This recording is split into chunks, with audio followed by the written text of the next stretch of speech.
Yeah, Dr. Porter, Sid asked a question, and I don't think I shared this with you, but Sid is a YouTube video producer. He has a channel, and he and I partnered together after my dad passed, and we actually are publishing content about being an Alzheimer's caregiver, right? So our channel is called the Alzheimer's Support Community. And so Sid asked a question, how does this technology impact Alzheimer's and dementia? Well, I'll answer that in two ways, because as a caregiver, we did a study with parents of autistic children, because I believe as a caregiver of an autistic child or an Alzheimer's patient or parent or sibling or whatever it is, you're probably suffering from a little PTSD, post-traumatic stress disorder. And we proved that out. So we showed them how they could reboot their nervous system, because who's taking care of the caregivers? That's key. Now, for Alzheimer's people, what we find is the study that you can find in a book called Saving Your Brain is the name of it, by Dr. Kelly Miller. He actually dedicates a whole chapter to BrainTap, because in his study, he took women in a pilot study that we're now doing with 100 adults. I'm saying the students are doing it in Seminole College down in Florida for Alzheimer's. We've already got the IRB, which means we've been approved by the college ethics committee to do the study. We're funded, everything's in place, and then COVID hit. So as soon as everybody gets back in school, it's going to happen. But the pilot study, here's what happened.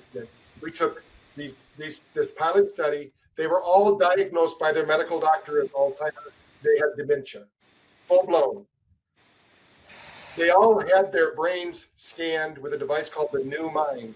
And what that means is we can measure brainwave activity. When I was talking about coherency earlier, one brain was speeding up while the other brain was slowing down. This is one of the things we find as a symptom of every person we've ever met with ADD, ADHD, and Alzheimer's. Wow. Patients. So what we did was we created a specialized program. It's not part of the system that you have here, because if you don't have this problem, we wouldn't want you using it. But we have medical sessions that speed up the left brain, slow down the right brain within 6 weeks. And they also were tested with cognitive skills, because one of our partners is Cambridge Sciences. Most of you probably know Cambridge University. That's the university I'm talking about. They're our partners in testing. So what they did was they took the written test, they took the physical test, they took the brain maps. They had full-blown dementia. 6 weeks of using BrainTap, the only intervention. Now, it works even better if you use others, but for the study, only thing they used was the BrainTap headset 3 times a day. It blew the doctors away. They went back to the doctor after 6 weeks. The doctor said, you know what, if I could take that diagnosis the way I would, because you're not in dementia anymore, but I can't take that away because there's no cure for dementia. But you don't have the symptoms of dementia anymore. We did the brain scan. Their brain was now in harmony, which meant not one brain was not faster than the other. We took the Cambridge Science test. No problem. We presented that to Duke University in the neuro department. They were blown away. They said, we need a bigger study. So we found a tier 1 college, Seminole College in Florida, who was willing to take on the task, because unfortunately, one of the names for Florida is the waiting room for God. So we have a lot of people there that are in dementia. So we have the audience there where we can start to work on them, and then we have the solution. And I think when this study gets published, because right now we have 2 studies going on, one at Jim's University in India, the Government Institute of Medical Sciences, and one in Brazil. And they're both being studied by the pharmacology department. You heard me right.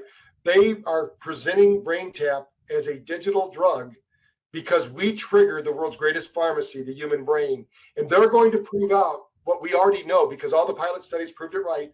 We're going to actually have all the studies just as if we were a drug study. And we're going to be able to go to the medical community in the world and say, look, it's as easy as putting on this headset for less than $1,000 a year. You can save your parents' brain. You can save your brain. Right. We have the documentation. So this is major for brain health.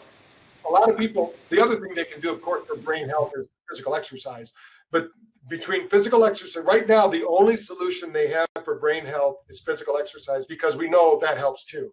If you start lifting weights and doing different things. But some people are so far gone, they can't do that anymore. They would hurt themselves. Right. So we have a technology here that we're getting, you know, when we partner with people like Harvard, Duke, MIT, you know, all the schools, and right now, one of our biggest partners, not few people in America know, but it's Nimmons, which is the world's largest psychological hospital in the world. They actually have on-staff fMRI machines, and they get to do BrainTap studies with them. And the reason they're using it is they're using it for mental health there.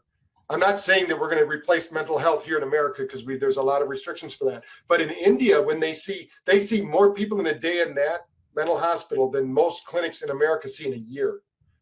And what they did was they set up a room with 20 BrainTap sessions, and now 3 times an hour they can see. So every hour they can see 60 people, and they keep that place just rocking and rolling, because to get the brain regulated means we get the brain healthy.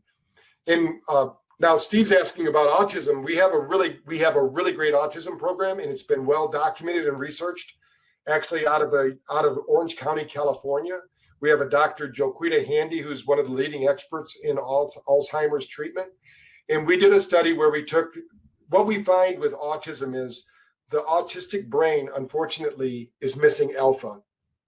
That means that they usually can't communicate or speak, because the alpha brainwave is where we get that located.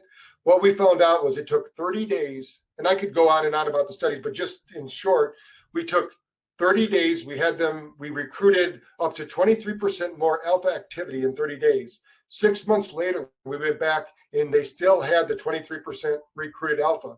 Now, what happened during that time? 90% of the non-speaking, non-verbal autistic children started to speak.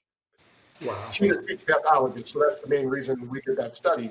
And they also were doing other things like metronome and doing some other activities, but the main thing that they did at home was they could do BrainTap every day because it was affordable to the parents.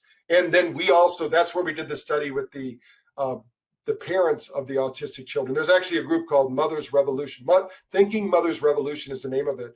And if you go to their website on Facebook, you'll see, you'd have to go back about 1.5 years, but they documented the study we did with them and how blown away they were that they could take a 10-minute break and get their nervous system back online, and they could be more present and more available for their children and for themselves, because it takes a total. I mean, if you had to work with your, you know, God bless anyone who has to work with an Alzheimer's patient or dementia patient or a child that has any of these neurological disorders, because it's a full-time job.